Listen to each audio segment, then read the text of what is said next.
Bueno, mi nombre es Soledad Barruti, yo soy periodista. No sé si conocen mi trabajo, si están acá de casualidad. Me gustaría empezar preguntando eso, si alguno me conoce como así, hola, nada más que... buenísimo. Hola a todos. Rápido, para los que no, yo trabajo en temas relacionados con la alimentación. Hace unos años me planteé como intriga, una intriga que tenemos un poco todos, todas las personas que nos toca vivir en esta época, que tiene que ver con de dónde vienen los alimentos que consumimos, qué procesos atravesaron, o sea, qué pasó con la comida que comemos, que es un poco distinta a la que se comía antes. Yo tengo 37 años y aunque soy joven, dentro de todo, vi cambiar la comida. Vi cambiar el alimento como epifánico de la mesa de mi familia fue el pollo. Vi como el pollo había mutado de ser un animal o una carne, porque llegaba en forma de carne ya, dura, de huesos fuertes que mi abuela tenía que romper con una tijera de trozar, a lo que nos venden hoy por pollo, que son estas cosas que no sabemos bien de dónde vienen, medio mutantes, con una super pechuga, con una carne que pareciera que se deshace sola, con los huesos que están como separados entre sí. Y con un montón de historias alrededor, ¿no? Porque todas esas cosas que pasan cuando uno piensa en un alimento que encima cada vez se consume más en nuestro país y en todo el mundo, las historias alrededor de esa carne eran tremendas. O sea, pasamos de pensar en una carne como atestada de hormonas, de químicos, de como un montón de cosas que las decimos con tanta liviandad. Bueno, no comamos pollo porque está todo lleno de hormonas. Y es una cosa gravísima, Dios, si realmente está pasando eso. Bueno, a mí todas esas cosas me dieron una urgencia de ir a ver de cómo se producían esas cosas. Y entonces desandé el camino de los alimentos más básicos, de los pollos, de los huevos, de la carne de vaca, de la carne de cerdo, y fui adentrándome, mientras trataba de adentrarme en el mundo de la alimentación, en el mundo del horror, en el mundo de las pesadillas, en el mundo que realmente, o sea, superaba cualquiera de las historias y cualquiera de los mitos que me iban contando. Me acuerdo una de las escenas que aparece en la página, en la contratapa del libro, porque fue una de las que más me impactó, que iba con un productor de pollos y que me decía, bueno, yo si te invito a comer pollo no te doy estos pollos, te invito a comer estos, ¿no? Y me abrió un lugar donde tenía un pequeño rinconcito donde tenía animales a los que le daba de comer, lo que él sabía que estaban comiendo, que vivían más o menos, o sea, en condiciones no deplorables, como viven muchos de los animales que terminan en nuestra mesa de todos los días. Y para mí todas esas cosas fueron sacudones que se iban volviendo, cuando iba adentrándome en el mundo de las pesadillas y la oscuridad, es verdad, o sea, iba, no sé, por ejemplo, cuando fui a ver, cuando la alimentación de las vacas en nuestro país era el pasto, siempre fue el pasto, ¿no? Las vacas perdieron su lugar en el pasto cuando empezó a ganar lugar la soja.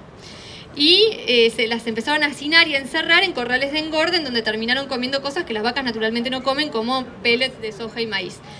Yo lo primero que dije fue que ir a ver cómo son esos lugares. Me acuerdo que fui con Ensaladillo a uno de esos feedlots y terminé parada atrás, rodeada por otros autos que venían polarizados, que me empezaron a dar vueltas. Yo decía, ¿qué es esto? O sea, de verdad estamos viviendo en un mundo en donde querer saber qué comemos es hasta complejo, hasta que tiene hasta sus peligros.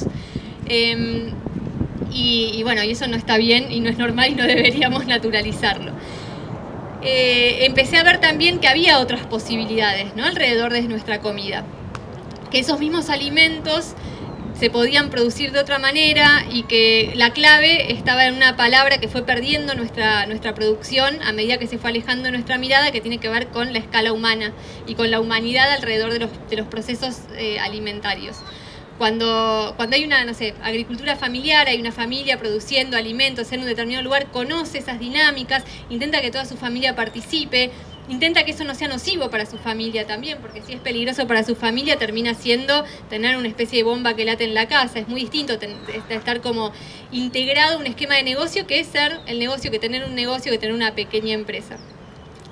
Pero bueno, las dificultades de que haya como un sistema u otro tiene que ver con políticas económicas, tiene que ver con realidades, tiene que ver con la dieta que estamos comiendo y eligiendo comer sin saber que estamos eligiendo esa dieta. nosotros comemos, ciertamente el mundo come cada vez más carnes y cada vez más productos animales, y esos productos animales de alguna manera, aunque nos parezca que son carísimos, o sea, nuestros supermercados son carísimos, para todo lo que implica producir animales es sumamente barato. Digo, nosotros no estamos pagando, por ejemplo, la contaminación que generan esas producciones, no estamos pagando la salud que se va erosionando a medida que vamos comiendo productos de distinta calidad. Y ese problema de no pagar esos costos de los que nadie se hace cargo, los vamos integrando al sistema de negocios como si fueran plus. Entonces la comida de verdad, la comida que no está intervenida por un montón de procesos, pasa a ser mucho más cara que la comida que sí está intervenida por todos esos procesos, sobre todo porque obviamente esa comida viene en lo que se conoce como economía de escala y se produce mucho, eso baja los costos y hace que sea más fácil, ¿no? Como producir en serie y producir con esas formas. En el medio de todo eso, mi idea es hacer una introducción y después con que empecemos a interrumpir todos y que lo hagamos un poco más dinámico, ¿no? En el medio de que esas cosas pasan con nuestra comida se maneja por nuestra comida como más básica, los ingredientes de la producción de alimentos, no sé, los huevos, por ejemplo, no estos que son de los productores de acá, que son huevos de gallinas que no están encerradas. Se maneja por la lógica de menos tiempo, en el menor tiempo, en el menor espacio y la mayor cantidad. Bajo esa ecuación ingresan animales, ingresan plantas, ingresan territorios, ingresan personas. Reducir el tiempo y reducir y aumentar la cantidad es, no sé, un logro maravilloso para producir zapatillas, por ejemplo. Pero para producir comida, para trabajar con seres vivos y para hacer que la naturaleza se transforme y cumpla con esas leyes que necesita el mercado, genera escenarios de bastante crueldad, ¿no? Que los animales estén encerrados todos juntos en un espacio irrespirable, que para no morir necesitan ir recibiendo una cantidad de medicamentos, como por ejemplo antibióticos. Yo no encontré hormonas en la producción de pollos, si bien investigaciones que se hicieron sobre los lugares donde viven los pollos sí las encontraron. Yo no encontré que les aplicaran hormonas, sí encontré que les aplicaban antibióticos en forma constante. Y aplicar antibióticos en forma constante es un problema porque los antibióticos son lo que nosotros necesitamos si estamos ante una enfermedad, ¿no? Entonces, haber incorporado los antibióticos como parte del esquema productivo para que esos animales no se enfermen nos trajo un problema bastante grande a nosotros. Ni hablar de la calidad de vida de esos animales, que viven estresados en ambientes irrespirables y en espacios donde lo único que tienen que hacer es ganar kilos, o lo único que tienen que hacer es dar huevos, o lo único que tienen que hacer es dar leche, y eso, ante ese esquema se va cercenando cada una de las cuestiones básicas que hacen a la vida normal de cualquier ser vivo. No sé, en las gallinas, que desplieguen las alas, cosas muy pavas, ¿no? Las gallinas no pueden desplegar las alas, no pueden rascar la tierra, no pueden caminar, viven en una jaula, concentradas unas con otras, viven de a 8, de a 6 gallinas, de a 12 gallinas, dependiendo del gallinero, y de ahí dan un huevo por día, en ese contexto. Pasaron de vivir 14 años a vivir 4, porque obviamente bajo esas condiciones es medio invivible. Pasaron a tener como parte cotidiana de ese sistema productivo prácticas que son absolutamente inhumanas. Cuando digo que se perdió la escala humana y se perdió la humanidad, para mí es lo más... es algo que hay que subrayar todo el tiempo, porque las gallinas, por ejemplo, cuando viven así todas encerradas en una jaula, les cortan los picos para que no se piquen unas a otras, porque si no del estrés se terminan comiendo unas a otras. Entonces parte de lo que ya incorporamos como política productiva es que nace un pollo, cuando ese pollo se descubre gallina, se mete en la jaulita, antes de eso se le corta el pico, se le corta la punta del pico. Con los cerdos pasa algo similar, los cerdos también les agarra como canibalismo de ese grado de hacinamiento, de ese sistema en el que se los pone para ahorrar espacio y ahorrar tiempo productivo. Entonces, para que no se coman unos a otros, cuando son chiquitos se les arrancan los colmillos y además se les cortan las colas. Vieron que los cerdos antes tenían la cola enrulada y ahora no la tienen más, ahora tienen un puntito así. Todo tiene que ver con integrar e ir integrando como algo natural, ir naturalizando sistemas horrorosos que hace que los animales realmente terminen pudiendo insertarse en estas ideas de mercado en donde cumplen lugar casi de engranajes de máquinas. Con las vacas pasa algo similar. Todo es como una escala superadora. Como está tan tecnologizado, es una escala superadora de una especie de, para mí, de sistema de tortura que no vemos. Porque cuando ingresamos en estos sistemas, lo que vemos es una tecnología increíble, ruidos, por ahí sentimos olores son como muy fuertes, pero después todo es tan pulcro, todo está tan sistematizado como parte de un horror fabril que lo olvidamos y pasamos a seguir consumiendo esto. Con las plantas pasa también algo parecido. Obviamente las plantas no son animales, si bien cada vez las plantas se descubren como seres vivos más interesantes y más complejos, obviamente no es lo mismo, ¿no? Pero a las plantas, en vez de, para que ingresen en estos esquemas en donde tienen que, en lo posible, ser atemporales, o sea, no seguir ninguna temporalidad, crecer en mucha cantidad, crecer de a una sola. Está el que produce tomates, está el que produce bananas, está el que produce lechugas, está el que produce maíz. Producir una sola cosa, si nosotros pensamos en la naturaleza, es algo bastante artificial. Cuando miramos un pedazo de césped que no está cultivado prolijamente, tipo un jardín, lo que vemos son un montón de especies diferentes. Vemos diversidad. Todo lo que hay en la naturaleza es diverso. Generar una sola cosa es un esfuerzo gigante para esa sola cosa, para alejar esa sola cosa de las bacterias, de los problemas, de las pestes y de todas esas cosas que empiezan a reproducirse porque encuentran ahí algo súper atractivo. Y empezamos a requerir estas ayudas externas. Así como en el caso de los pollos y de los cerdos hay antibióticos que se consumen en forma recurrente, en el caso de las plantas son agroquímicos. Nosotros tenemos cada vez más agroquímicos en nuestra comida porque estamos generando un aislamiento químico artificial de algo que de otra manera no cumple con las necesidades del mercado. Si nosotros vemos, por ejemplo, las producciones agroecológicas, las producciones a escala humana, las producciones como fueron siempre, las huertas son súper diversas, hay de todo, porque en esa diversidad se consigue un equilibrio. Obviamente hay que saber, no es cuestión de lo que crece, porque hay que, no sé, la agricultura tiene sus técnicas y tiene sus dinámicas.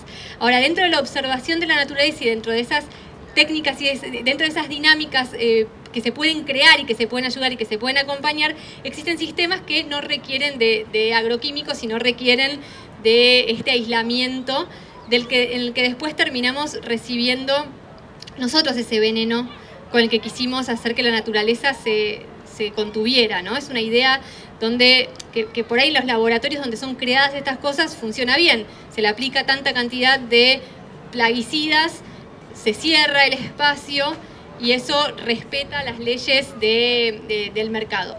Ahora, en un campo, eso empieza a ser cada vez más problemático. Cada vez no sé, lo que vemos ahora que aparecen los títulos de los suplementos de campo, en donde, por ejemplo, están cada vez más preocupados por las malezas, ¿no? Las malezas resistentes. ¿Y qué son las malezas resistentes? Las malezas resistentes son las plantas que siempre quisieron matar porque no les interesaba para producir y porque no las integraban a sus sistemas productivos, haciéndose más fuerte a medida que pasan los años y que se estiran más las mismas cantidades de veneno, los mismos venenos.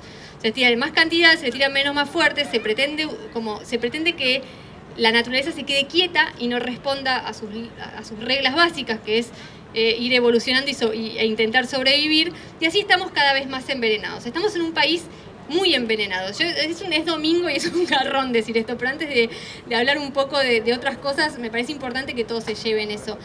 Como estamos sojizados, o sea, plantamos soja hasta acá.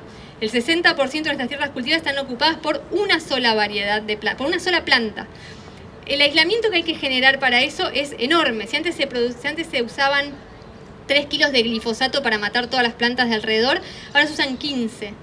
Y además se usan herbicidas peores que el glifosato y se usan sobre pueblos, sobre escuelas, sobre personas, sobre todo lo que existe. Tenemos glifosato nosotros en este momento, en los ríos, en la lluvia, cuando llueve glifosato, porque la idea del aislamiento del laboratorio, que les digo de dónde salen todas estas cosas, no tiene nada que ver con lo que sucede en la naturaleza, donde la agüita de lluvia sale de la misma tierra y se va reproduciendo todo el tiempo. No estamos inventando, el planeta Tierra no está inventando nada, está reciclándose y como reconvirtiéndose todo el tiempo. Y en esa reconversión ingresa todo lo que le vamos tirando, ingresa muchísimos venenos.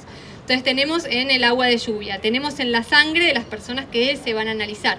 Obviamente no solo glifosato, ¿no? Tenemos un montón de venenos. Ese es en este momento el que más se está tirando y el más peligroso por la cantidad, por la recurrencia, porque se tira todo el tiempo, porque no se deja de tirar nunca, y porque además repiten una y otra vez, las personas que tienen que hacer leyes, no sé, de protección o leyes de cuidado para todos nosotros, repiten que es inocuo, que es como consumir agua con sal. Entonces, como bajo esa idea tan absurda de tratar a un veneno como si fuera agua con sal, no se dictan leyes, se deja que cualquiera haga lo que se le canta, se sigue tirando, y está en el algodón, ahora se descubrió en Estados Unidos en todas las cosas que tienen avena. ¿Por qué? Porque se utiliza para secar los cultivos y apurar las cosechas sobre la avena. Se encontró en la cerveza en Alemania. En Alemania se hizo un gran estudio en la cerveza, porque también se utiliza para secar los cultivos de cebada y rápidamente como cosecharlo antes. Otra vez, para optimizar los tiempos, ¿no? Todo esto son como las leyes básicas que hay que pensar. Cuando dicen, ¿por qué es que comemos estas cosas? Bueno, porque no hay otra manera de darle de comer al mundo. No, mentira. Comemos estas cosas porque están estas reglas muy por encima de darnos de comer alimentos buenos, de que nos alimentemos bien y perdón, voy a tomar agua. De hecho, yo acá lo que armé en esta mesa es un poco lo que se fue transformando la mesa argentina de una manera cada vez más brutal. Un pequeño espacio para alimentos de verdad y después todo lo otro, comida como si. Me faltó el pollo, quise irlo a comprar y realmente el olor era tan fuerte que dije no puedo llevar ni en el auto. Entonces hay un pollo imaginario acá. Nosotros estamos comiendo cada vez más sustitutos de alimentos. Mientras nos dicen que no hay otra manera de darle de comer al mundo, lo que ganó en la mesa son los sustitutos de alimentos de verdad. Para mí, huevos y pollos que se producen de la manera en la que yo les conté que se producen, con toda esta carga de remedios que tienen, de sistemas mega crueles, de agroquímicos, de alimentos que no corresponden a estos animales, ¿no? de crianzas forzadas, para mí son bastante polémicos, es bastante polémico llamarlos alimentos, pero todavía lo son y la verdad es que lo que necesitan los alimentos es que los defendamos y que entonces empecemos a clasificar qué es alimento y qué no. En el campo en este momento estamos produciendo comida para esos animales y para los animales que vivan de esa forma y para sustitutos alimentarios que comemos y damos de comer sobre todo a los niños pensando que son comida. Por ejemplo, ¿cuál es un desayuno o una merienda clásica de un niño? Y me atrevería a decir que de muchos adultos, y por lo que veo caminando por la calle, por lo que veo en cualquier lado, medio que casi de todos, salvo que sepan. Unas galletitas y un jugo. Puede ser un jugo, un agua saborizada, una gaseosa. Las gaseosas están un poco más en el ojo de la tormenta, se las critica un poco más, entonces nadie le compra con tanta liviandad para desayunar, no sé, una Fanta a un niño o se toma una Fanta. Una Coca a veces sí, pero un jugo se lo toman un montón de personas creyendo que es un alimento. Esto como que aparece en la mochila de cualquier chico que va a jugar al fútbol o de cualquier persona que va a hacer media hora de gimnasia. ¿Qué estamos comiendo todo el tiempo qué le estamos dando a una persona y qué estamos comiendo cuando comemos estas cosas? Cuando comemos cereales, por ejemplo. Cuando comemos incluso galletitas que creemos que son mucho más sanas, ¿no? Porque nosotros los grandes no comemos Oreo, pero comemos galletitas así porque creemos que son muchísimo más sanas. Cuando tomamos yogures, siempre estamos consumiendo los mismos ingredientes, que son azúcar. El azúcar está en todo, el azúcar en forma de azúcar así como la conocemos o en forma de jarabe. Esto se vende como miel en algunos supermercados, miel qué. Pero bueno, es jarabe de maíz. O sea, el maíz que producimos en los campos es básicamente para producir azúcar o para producir alimento para animales. Es increíble eso. Yo me paré frente a un campo con un productor porque no todos los productores están contentos con este cambio radical que tuvo el sistema productivo. Hay muchísimos que lo padecen, muchísimos que se vieron avasallados por este cambio, muchísimos que tuvieron que adoptarlo porque era el único posible para mantenerse a flote. Me paré con un productor frente a un campo de maíces de estos que se producían para Arcor, para la fábrica de caramelos, ¿no? Y el tipo me decía, todo esto antes hubiera sido alimento para personas, ahora es como estos endulzantes baratos o es comida para vacas, pero nada de esto nosotros lo vamos a comer directamente. Son hectáreas y hectáreas y hectáreas y hectáreas ocupadas para cosas que nos hacen daño directamente. El jarabe de maíz de alta fructosa nos hace daño, entonces hicimos de un alimento buenísimo como el maíz una porquería que estamos metiendo en todas estas comidas. Porque si nosotros pensamos, ¿qué es lo primero que...? O sea, vieron que las etiquetas se leen de adelante para atrás y eso da las cantidades que contiene el alimento, ¿no? O sea, yo al principio parece una obviedad hoy porque, bueno, se dice más, pero yo cuando empecé a investigar todo esto pensaba que era azúcar, que era con A, y digo, porque va por orden alfabético, era como el azúcar era como el primero, pero no, va por orden de cantidades. Lo que más tiene estas cosas es azúcar o jarabe de maíz de alta fructosa, antes que cualquier otra cosa. O sea, lo que estamos tomando cuando tomamos estas cosas es eso. Esto tiene un poquito así de jugo, un 20-25% son los que más tienen. Hay algunos que tienen 5% y hay otros que no tienen nada. Por ley pueden poner que es que pueden poner la palabra naranja acá y que no tenga naranja. Pueden poner la palabra pera y que no tenga pera.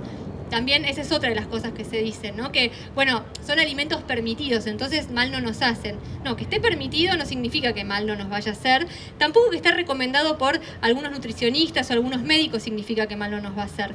Si tenemos que retrotraernos a nuestras historias más inmediatas con cosas que nos hacían daño y que los médicos, muchos médicos y muchos especialistas subrayaban que no nos hacían daño, podemos ir al cigarrillo, podemos ir a la leche de fórmula, podemos ir a un montón de cosas, la leche de fórmula, la leche maternizada que cambió la alimentación de los bebés, donde los médicos decían que era mejor que, o sea, se vendió muchísimo más porque se decía que era mejor que la teta. El cigarrillo se decía que no hacía mal, el cigarrillo se decía que adelgazaba, el cigarrillo se decía que era mejor que el azúcar. Bueno, el azúcar se dice ahora que en realidad es inofensiva, se dice que es inocua, pero si nos vamos a leer los estudios que hay realmente detrás de todas estas cosas, del jarabe de maíz, del azúcar al nivel que lo estamos consumiendo, de la harina que rellena cada uno de los alimentos que nos dan de comer. Cuando comemos, no sé, yogures que pensamos que son requete contra sanos, ¿no? Un yogur tendría que tener leche y cultivos. Este yogur tiene almidón, tiene suero de queso. ¿Por qué tiene suero de queso un yogur? Porque es rellenador barato, porque tienen que darnos de comer cada vez más barato. Entonces cada vez le meten más cosas, no porque nos quieren dar de comer mejor, porque quieren dar de comer más barato, que paguemos caro por cosas que son baratas, por cosas que si en realidad tuviéramos que comprar, digo, estos son los alimentos, como los productos más baratos del supermercado: la harina, el azúcar, el aceite, inclusive la leche en polvo. ¿Con qué nos dan de comer todo el tiempo? Con eso, con alimentos con alimentos más baratos que estiran y nos hacen creer que son otra cosa a fuerza de aditivos. Si estas cosas son tan distintas así como se las ve, es por los aditivos. Los aditivos son los colorantes, los aromatizantes, los saborizantes, los texturizantes, los antioxidantes. Todas esas cosas hacen que las cosas parezcan diferentes. Pero en el mundo de las galletitas tal vez es como más fácil de ver. Hay, no sé, pediatras, por ejemplo, que les dan a mí me llegan mucho listas, no sé, de madres que me dicen, che, me dio el pediatra esto. Yo obviamente ni doy recomendaciones ni nada, les pido que den vuelta y vean en la lista de ingredientes qué es lo que tienen los productos que se recomiendan muchas veces con buena fe, porque una persona va al supermercado y piensa que estas galletitas o que estas son mejores que estas, ¿no? Y qué hablar, yo me acuerdo cuando mi hijo era muy chiquito, me daban estas galletitas. Estas galletas parece que fuesen como súper inofensivas, vainillitas, no sé, me las daba mi abuela, ¿no? Cuando estoy mal de la panza. Están hechas de harina, aceite, azúcar, huevo líquido, jarabe de maíz de alta fructosa, leche en polvo. Todas tienen lo mismo, de verdad. Si nosotros vemos estas galletitas, tienen harina, tienen azúcar, tienen aceite, tienen almidón, tienen jarabe de maíz. Si nosotros vemos estas galletitas, están hechas por... Encima me esconden los ingredientes. Bueno, ¿dónde está? Acá. Están hechas por harina, azúcar, aceite, cacao en polvo, jarabe de maíz, harina. Todas estas están hechas de lo mismo. Estas son las únicas que tienen por primer ingrediente harina integral. Ahora, tienen harina integral, después tienen azúcar, después tienen aceite. Tienen como distinta presentación, digamos que son productos menos refinados, pero no deja de ser un poco lo mismo. Digo, si estás comiendo todo el tiempo harina, está buenísimo que sea harina integral, pero no está buenísimo que todo el tiempo estés comiendo lo mismo, harina, azúcar y aceite. Bueno, si nos fijamos en los alimentos congelados, en los nuggets de pollo, en todas las cosas, en los panes, por ejemplo, la diversidad de panes. Vamos al supermercado y pensamos que hay un montón de panes para elegir y pasamos un montón de tiempo por ahí eligiendo en esa variedad, como supuesta variedad que hay. Pero en realidad es un engaño sensorial y estamos como rellenándonos como pollos, mientras estamos eligiendo cosas que en realidad no tienen para elegir más que un engaño sensorial que nos lleva por las narices. Y eso es gravísimo, porque cuanto más espacio va ocupando esta comida, o sea, aunque inventen nuevas instancias de comensalidad y aunque ahora digan que las personas necesitan hacer snackeos, que es una gran palabra que inventó la industria alimentaria y te dice las personas necesitan snackear y hagamos del snacking algo saludable, entonces para snackear démosle un yogur que otra vez va a estar rellenándose con azúcar, con almidón que viene del maíz y con cosas que no necesita comer, en el medio un lácteo, pero en el medio un montón de cosas que no necesita comer, porque tiene cada vez más hambre, porque cada vez come más cosas que en el fondo no lo están alimentando. O sea, nosotros tenemos la idea de que comemos 4 veces por día, ya es, si vamos a los papeles y a la cosa científica, una construcción cultural. No hay una ley biológica que dice que los seres humanos tienen que comer 4 veces por día, mucho menos que tienen que desayunar como reyes y cenar como mendigos, como todas esas cosas. Son construcciones culturales, en algunos casos muy financiadas. Todos los estudios sobre desayunos están muy financiados por Kellogg's, por ejemplo. Cuando se fijan, si buscan los estudios, buscan abajo quién los financia y por lo general está la empresa que vende el producto que más se beneficia si nosotros cumplimos con esas reglas de comensalidad. Ahora la de snackeo está muy financiada por empresas como Arcor, que nos venden como esos turrones, que también esos turrones son como, vieron que muchos nutricionistas los dan, que son en realidad como caramelos aplastados entre 2 cosas de harina. Pero a alguien se le ocurrió que eso era una comida que estaba bueno comer en el día, entonces la gente va y no sabe qué comer y lo mete. Por empresas como Arcor, por empresas como Danone, empresas que necesitan vender productos de impulso, productos de kiosco y necesitan que nosotros comamos más veces. Ahora comemos 5 veces. Dentro de poco vamos a comer 6. En Estados Unidos se inventó una comida que era el post-cena. O sea, después de la cena se le ofrece a las personas productos para la post-cena por si se quedaron con hambre. De verdad, si lo pensamos, es un delirio. Y encima de todo son productos hechos con estas mismas cosas y estos mismos ingredientes que se van repitiendo una y otra vez. Es muy complicado armar una alimentación pensada y una alimentación, es difícil decir consciente, ¿no? Pero una alimentación informada al menos. Una alimentación que sepamos nosotros qué nos estamos poniendo adentro y qué estamos, qué nos está gustando. Se habla mucho esta idea de que hace falta tener placer con la comida, ¿no? Y que nuestra comida necesita ser placentera también. Yo estoy totalmente de acuerdo con eso. Lo que no estoy de acuerdo es que entreguemos nuestra idea de placer o que nuestra idea de placer y de disfrute se esté formando con cosas como estas. Porque esto no es placentero, esto es a lo que son nuestros sistemas, es excitante. Te excita el cerebro, tiene muchas cosas que excitan al cerebro, muy bien pensadas, con cosas sumamente bien estudiadas. Nuestro cerebro está estudiado como una cosa perfecta para darnos exactamente lo que necesitamos y para generar productos que nos gusten muchísimo más que el pequeño espacio que tenemos acá, que es la comida de verdad. La comida, o sea, son frutas, son verduras, quienes comen carnes son carnes que no hayan atravesado por estos procesos del horror. Son frutas secas, ¿no? Son pasas de uva. Ahora las empresas de golosinas, Arcor produce ahora snacks que son carísimos, no hace falta ir a un kiosco a comprar esto. Vayan a una dietética, se puede pasar por una verdulería en un momento de hambre realmente a la tarde y comprarse una manzana, comprarse una banana, comprarse cosas que son comida.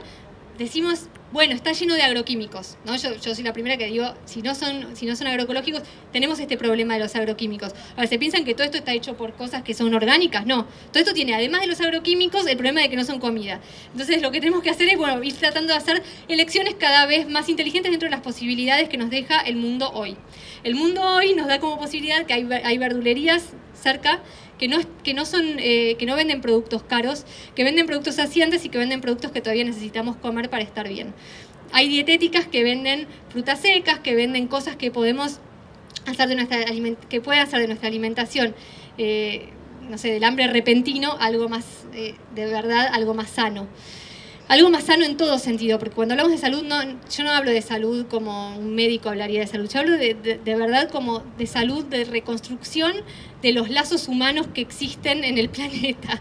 O sea, estamos deshumanizando estamos deshumanizando nuestra vida a pasos agigantados, comer cosas que vienen de sistemas productivos que son muy crueles. y además comer cosas que ni siquiera nos brindan lo que creemos que nos brindan, nos está dejando en bastantes problemas. Entonces, las comidas de las calles, la comida de la calle puede ser diferente. La golosina puede quedar recluida en lugar de golosina para el que le interese y comer una golosina. Lo que no podemos hacer es de nuestra comida la golosina y esta confusión. Tenemos que salir de la confusión. Para mí la primer pauta para salir de la confusión es salir del supermercado. Y yo acá no tengo dudas. O sea, realmente creo que el supermercado es una pérdida de tiempo, de plata, de esfuerzo, de confusión. Estamos metiéndonos en la boca del lobo y estamos como tratando de buscar ahí cosas un poco mejores. Y la verdad es que no hay. El supermercado no es un lugar mejor. Para las cosas que necesitamos comer es caro y es inefectivo, que son las frutas y verduras.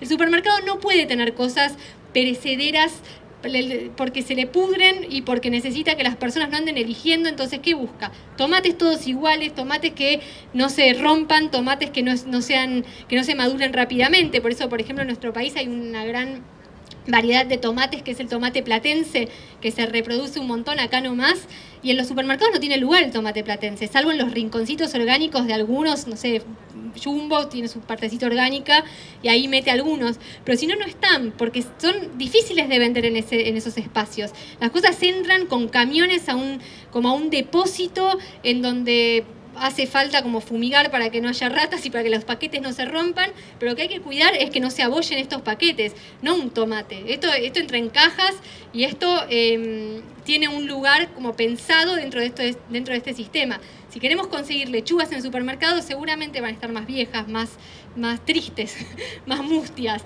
Las bananas van a estar más verdes, las manzanas van a tener poco gusto, porque tienen estas leyes, no es porque te dicen, pues son todas transgénicas. No, no son transgénicas. Tienen leyes de venta que no tienen que ver con estos productos. Estos productos necesitan un cuidado, necesitan un cajón de una determinada proporción, no tener estos, no sé, 50 kilos que te maneja el supermercado. Son diversas, son distintas. Ninguna planta saca frutos todos iguales. Si compramos agroecológico, vamos a ver que a veces nos llegan mandarinitas así, a veces una grande, una chiquita, porque también las plantas dentro de cada unidad de planta hacen cosas distintas consigo mismas. Entonces, eso también es interesante ver, ¿no? Cómo nos hemos acostumbrado a que estén las mismas cosas todo el año, a comer siempre lo mismo, a no buscar, a no preguntarnos. A mí me da mucha intriga y me encanta ver cosas que no conozco. Y decir, bueno, estamos todos esperando, no sé, los tomates, y están carísimos en julio, y se hacen notas periodísticas sobre lo caro que están los tomates en julio, cuando hay un montón de otras cosas que se pueden comer en julio. Ahora, adentro del supermercado siempre tiene que haber tomates, adentro del supermercado siempre tiene que haber las mismas papas, tiene que haber maíces, tiene que haber cebollas todas iguales, todo es igual, todo está viejo y todo es más feo, porque todo tiene menos gusto, porque todo es menos fresco. Entonces, salir del supermercado es ganancia para todos los sectores, para las góndolas que no necesitamos explorar e investigar porque no nos atrapan, porque listo, ahí no hay nada que nos interese, ¿para qué vamos a ir a meter la nariz? Para las góndolas de cosas que necesitamos comprar porque vamos a conseguir cosas mucho mejores y mucho más baratas y mucho más frescas en otros lugares. Una escala como superadora a eso es empezar a pensar en adquirir cosas directamente de productores. Yo creo que eso es una de las grandes posibilidades que nos está dejando esta crisis, que nos deja bastantes cosas todas horribles, pero una es que cada vez hay más productores que se juntan, que se alían y que proponen algo diferente. Bueno, ahí hay equipos de trabajo, si recorren un poco los puestos pueden preguntar, pueden decir, bueno, de dónde vienen, cuánto cuestan, cómo son sus producciones, y van a encontrar cosas, van a encontrar un mundo distinto con personas que realmente están haciendo algo sumamente interesante. Siempre cocinar. Si realmente queremos queremos comer bien, no podemos dejar que nos den de comer empresas. Las empresas no cocinan, las empresas fabrican, las empresas procesan y por lo general ultraprocesan. Cuanto más procesan, más dinero ganan. ¿Por qué? Porque más pueden reutilizar y estirar los mismos ingredientes que nosotros en nuestra casa. Si solamente cocináramos con harina, azúcar y sal, nos haríamos ricos. De verdad, gastaríamos nada. Imagínense las empresas. Los aditivos son sumamente económicos. Un colorante puede representar el 0,00001% del precio del paquete.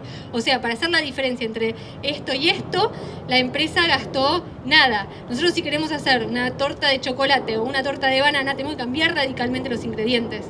O sea, hay que deconstruir la comida. para deconstruirla y para volverla a pensar, tenemos que volver a foja cero. Volver a foja cero es volver a, en vez de estar buscando ingredientes, volver a comprar los ingredientes. Y los ingredientes son estos, y los ingredientes están. Y no es verdad que los ingredientes, si vamos a comprar ingredientes, vayan a salir más baratos que esto.